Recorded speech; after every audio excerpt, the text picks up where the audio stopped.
Você já parou no meio de um projeto sem saber por que ele está quebrando, ou por que o código faz o que ele faz, e foi obrigado a atravessar um céu de linhas de código? A não ser que você não saiba suas tecnologias, ou queira reinventar a roda, você não precisa passar por isso se utilizar design patterns, que são soluções prontas para problemas comuns de programação, fazendo você ficar menos assim e, sei lá, conseguir construir algo de fato.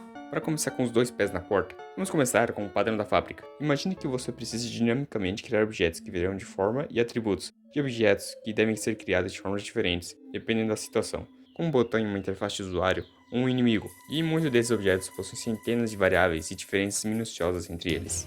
Com a fábrica, você pode fazer a criação de objetos, sem precisar criar uma lógica complexa de código ou passar centenas de parâmetros.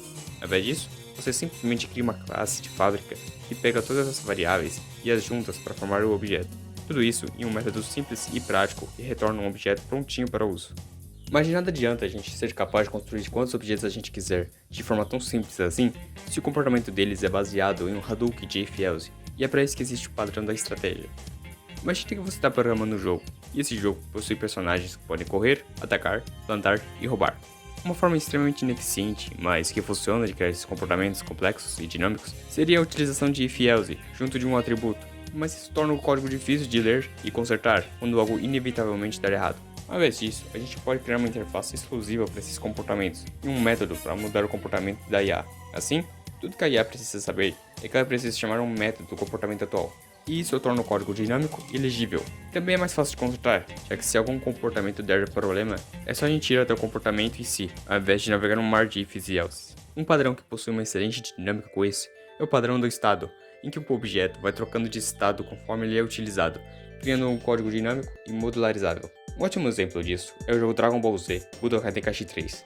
Nesse jogo, os personagens podem trocar de forma, e com isso, eles podem ganhar novas habilidades ou trocar as existentes, mas ele continua o mesmo personagem, o que mudou foi o seu estado.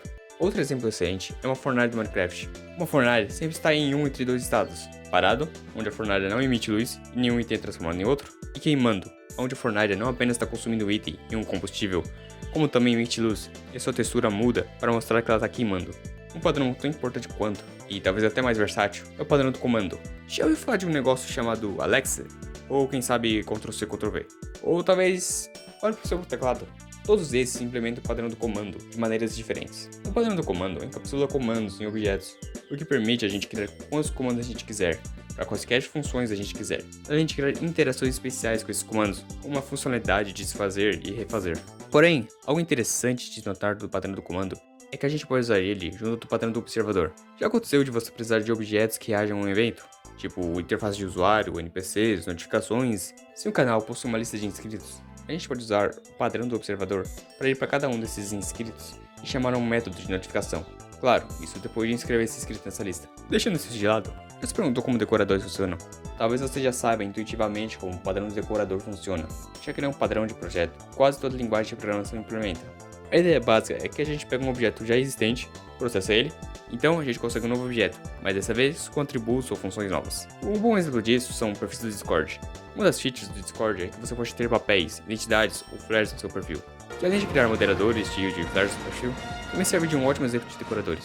De um lado, entra o perdedor com a barba a fazer e 7.000 horas de LoL, e do outro sai o mesmo perdedor, mas agora com as medalhinhas, uns pontos virtuais e o ego de um ditador. E para terminar com chave de ouro, a fachada. A função da fachada é simplificar o uso de objetos extremamente complexos e sinistros de configurar, criar e utilizar, e colocar um simples e conveniente botão no lugar. O bom exemplo de fachada é o Jarvis da Marvel. Como agente de IA, ele é capaz de realizar diversas funções na armadura, como redirecionar energia, intensificar os propulsores, processar cálculos, se comunicar com o usuário e até controlar a armadura sozinho. Porém, o que não é mostrado é que existem diversos passos que são necessários para fazer cada uma dessas coisas, diversas coisas minúsculas que podem mudar completamente o flow do programa. E para adquirir resultados consistentes e sem quebrar algo por acidente, a gente pode enrolar toda essa maçaroca de código por trás de uma simples e rápida chamada de função. E para finalizar, independente se você está programando uma inteligência artificial que sonega impostos, codificando programas de terminal ou até um míssil nuclear, algo que você precisa saber é como criar e utilizar design patterns para sua vantagem. E sabendo desses 7 patterns, você já tem um baita de um repertório para te ajudar a entender os outros patterns de uma forma mais fácil. E assim você não vai precisar reinventar a roda mais uma vez. Se tiver alguma dúvida, é só deixar nos comentários. E no mais, a gente se vê no próximo vídeo. Até mais.